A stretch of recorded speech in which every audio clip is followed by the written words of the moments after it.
Hi hello welcome back to my YouTube channel.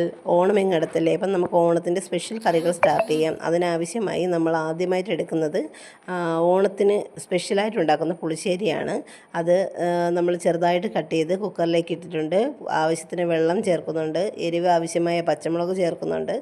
എന്നിട്ട് ഉപ്പും ചേർത്ത് അടച്ച് വെച്ച് നമ്മൾ വേവിച്ചെടുക്കണം. നോർമൽ വേണമെങ്കിൽ നിങ്ങൾക്ക് വേവിക്കാം, പക്ഷേ ഞാനിത് കുക്കറിൽ വെച്ച് ഈസി ആവാൻ വേണ്ടി അങ്ങനെ ചെയ്തിരിക്കുന്നത്. പിന്നെ തേങ്ങ ചിരണ്ടാൻ വേണ്ടി എടുത്തിട്ടുണ്ട്. ആവശ്യത്തിന് തേങ്ങ ചിരണ്ടി എടുത്തതിന് ശേഷം മഞ്ഞൾപ്പൊടി, ജീരകം, പച്ചമുളക് ഇതെല്ലാം കൂടെ ചേർത്ത് അരയ്ക്കുന്നതിന് മുമ്പ് സാധാരണ വെള്ളമാണ് എല്ലാവരും ചേർക്കുന്നത്, പക്ഷേ ഞാനിതിൽ വെള്ളം ചേർക്കുന്നില്ല.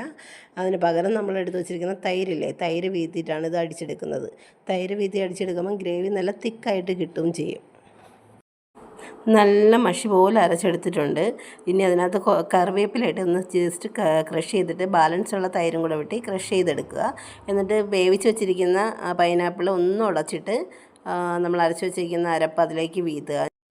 ഞാൻ കുക്കറിൽ തന്നെയാണ് ഇത് ചെയ്യുന്നത്, കാരണം അതാകുമ്പോൾ അടി കട്ടിയുള്ള പാത്രമല്ല, പെട്ടെന്ന് തിളച്ച് പോകത്തില്ല. അങ്ങനെ നന്നായിട്ടൊന്ന് കുറുകി വരുന്ന വരെ ഇത് കാച്ചി എടുക്കുക എന്ന് പറയും. നന്നായിട്ട് കൈ ഇളവാതെ കാച്ചി എടുക്കണം. കൈ ഇളക്കി കഴിഞ്ഞാൽ ചിലപ്പം തിളയ്ക്കാൻ ഇതാവും. കാരണം ഇപ്പോൾ ആ ഒരു ചെറിയൊരു ക്രീമി ലെവലിലേക്ക് വരുന്ന ടൈമിന് നമ്മൾ മാറ്റി വെച്ച് നമുക്കത് കടുവറുത്തെടുക്കാം. കടുവറുക്കാൻ വേണ്ടിയിട്ട് ഞാൻ ഉള്ളി അരിഞ്ഞ് വച്ചിട്ടുണ്ട്. ഇനി നമുക്ക് ചട്ടി അടുപ്പത്തോട്ട് വെച്ചിട്ട് കടുവറുക്കാൻ വേണ്ടിയിട്ട് ആവശ്യത്തിന് ഞാൻ ഉള്ളിയും കറിവേപ്പില, വറ്റൽമുളക് ഇതെല്ലാം സെറ്റ് ചെയ്ത് വെച്ചിട്ടുണ്ട്. ചട്ടിയുടെ വെള്ളമൊക്കെ ആറി ഇനി നമുക്ക് വെളിച്ചെണ്ണ വീഴ്ത്തി കൊടുക്കാം. വെളിച്ചെണ്ണ ആവശ്യത്തിന് കടുവറുക്കാൻ ആവശ്യത്തിന് വീഴ്ത്തി കൊടുക്കാം. അത് കഴിഞ്ഞിട്ട് നമ്മൾ കടുക് ഇട്ട് പൊട്ടിക്കണം.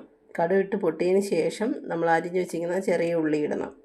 ചെറിയ ഉള്ളി ചെറുതായിട്ടൊന്ന് ഇതായിട്ട് വരുന്ന സമയത്ത് നമ്മൾ വറ്റൽമുളക്, പിന്നെ കറിവേപ്പില ഇത് രണ്ടും ഇട്ട് ഇളക്കി കൊടുക്കണം. ജസ്റ്റ് ഒന്ന് ബ്രൗൺ കളറാവുന്ന വരെ നമ്മൾ കറക്റ്റ് ഒന്ന് അടി പിടിക്കാതെ ഇളക്കണം. ഇതിൽ കുറച്ച് മുളക് പൊടി ചേർക്കുന്നുണ്ട്, കാരണം എനിക്ക് ആ അവസാനം അതിൻ്റെ കളറൊന്ന് മാറി കിട്ടാൻ വേണ്ടിയിട്ട്, ആ മഞ്ഞ കളറൊന്ന് മാറിയിട്ടൊരു നല്ലൊരു എനിക്ക് ആ ഒരു കളർ ഭയങ്കര ഇഷ്ടമാണ്. അതുപോലെ അത് ഒരു ടേസ്റ്റ് വ്യത്യാസവും കാണും നമ്മൾ ചെറുതായിട്ടൊന്ന് മുളക് പൊടിയും കൂടെ വറുത്തിടുകയാണെങ്കിൽ. അങ്ങനെ നമ്മുടെ പൈനാപ്പിൾ പുളിശ്ശേരി സെറ്റായിട്ടുണ്ട്. ഓണത്തിന് നമുക്ക് എല്ലാവർക്കും നല്ല ടേസ്റ്റി ആയിട്ടൊരു പുളിശ്ശേരി ഉണ്ടാക്കാം. ഈ വീഡിയോ നിങ്ങൾക്ക് ഇഷ്ടപ്പെട്ടാൽ ലൈക്ക് ചെയ്യുക, കമൻറ്റ് ചെയ്യുക, സബ്സ്ക്രൈബ് ചെയ്യുക. Thank you for the watching. എല്ലാവരും ഇതൊന്ന് ട്രൈ ചെയ്ത് നോക്കുക. നിങ്ങൾക്ക് ഇഷ്ടം